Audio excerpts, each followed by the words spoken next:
Le takraw, sport de souverain apparu en Thaïlande au XIe siècle, consistait à envoyer une balle de rotin dans un filet situé à 6 mètres de haut. Dès l'origine, le spectacle était garanti, puisque les plus belles figures étaient récompensées. Le filet d'1,53 m est introduit au XIXe siècle et la pratique du takraw est exponentielle dans les pays du sud-est asiatique. C'est aujourd'hui l'un des sports les plus prisés de Thaïlande. Ces règles internationales n'ont malgré cela été adoptées qu'en 1960. Explication avec la star du moment, Phongsak Phongsak. Dans ce jeu, le Sepak Takraw, il y a 3 joueurs, chacun a un rôle précis, le serveur, le passeur, le killer. Et le killer, c'est moi.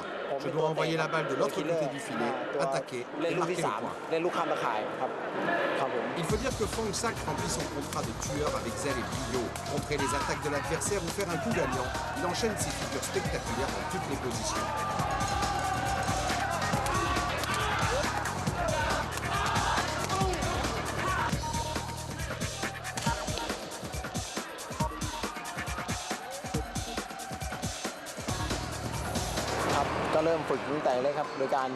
Je m'entraîne depuis que je suis tout petit au saut périlleux arrière. C'est la même technique que pour la gymnastique.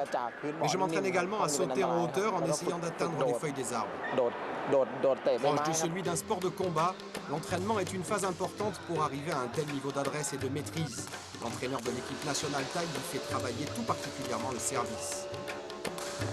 Le serveur doit envoyer la balle de l'autre côté du filet en la frappant avec la cheville ou le pied.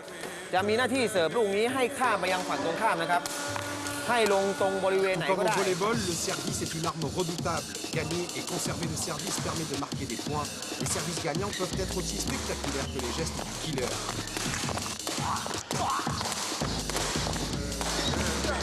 À l'approche de la Coupe du Roi, le manager de l'équipe thaï motive ses troupes plus qu'à l'accoutumée. La Coupe du Roi. Chaque année à Bangkok, c'est une compétition prestigieuse très prisée par les nations du sud-est asiatique.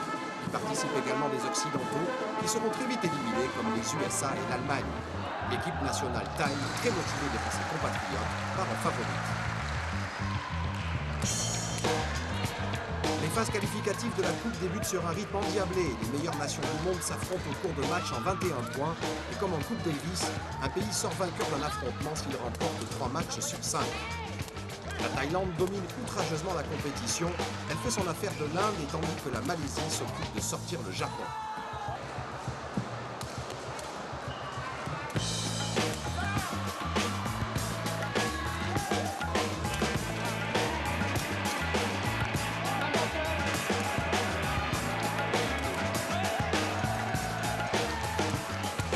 Les supportrices locales pensent peut-être avoir aidé leur équipe à faire la différence, mais c'est en réalité sans grande surprise que la Thaïlande et la Malaisie décrochent leur place en finale. Outsider de toujours, la Malaisie tente de faire douter le favori. Le jeu s'équilibre en début de rencontre, les serveurs s'affrontent pour prendre la main. Les équipes prennent soin de développer le jeu et d'organiser leur contre-attaque. Les Malais tiennent tête, même s'ils concèdent des points à Phongsak. Quand tout à coup, le Zidane du takraw fait parler la foudre, Phongsak se déchaîne et aligne contre et smash gagnant. En parfait killer, il assassine l'adversaire et tue dans l'œuf tout espoir malais de revenir dans le match.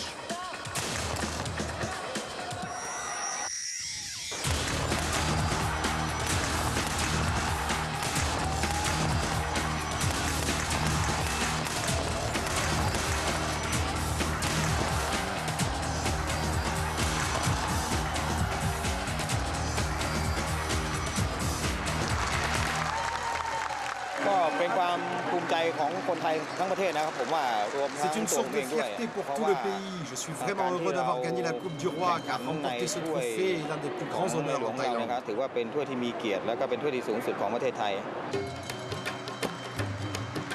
Vous l'aurez compris, le takraw est un sport thaï et le restera encore un petit moment.